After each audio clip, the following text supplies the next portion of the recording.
الحمدللہ رب العالمین، قرآن کریم کی وہ آیت جو کم از کم دن میں 17 بار تو ہم لوگ لازمی پڑھتے ہیں فرض نمازوں کی، فرض رکعتوں کی ادائیگی میں، لیکن کبھی سوچتے نہیں ہیں کہ اس کا مطلب یہ ہے کہ جتنی تعریف ہو سکتی ہے،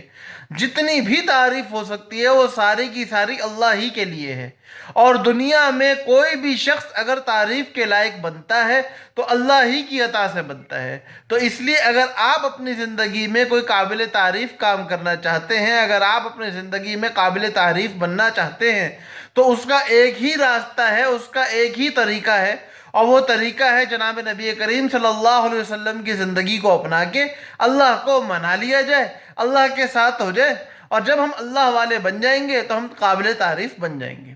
تو یہی آج کے سبق کا خلاصہ ہے کہ ہر وہ شخص جو اللہ والا بننے کے لیے اپنی زندگی گزار رہا ہے وہ قابل تعریف ہے، اور جس کی زندگی سے اللہ نکلے ہوئے ہیں تو میرے بھائیوں وہ بہت سارے خیر کے کام کرنے کے باوجود قابل تعریف اس لیے نہیں بن سکا کہ تعریف تو ساری اللہ ہی کے لیے ہے۔ اللہ پاک ہم لوگوں کا حامی و ناصر ہو۔ فیس بک پہ ہیں تو پیج کو لائک اور فالو کر لیں، یوٹیوب کے اوپر ہیں تو چینل کو سبسکرائب کر لیں۔ السلام علیکم ورحمۃ اللہ وبرکاتہ۔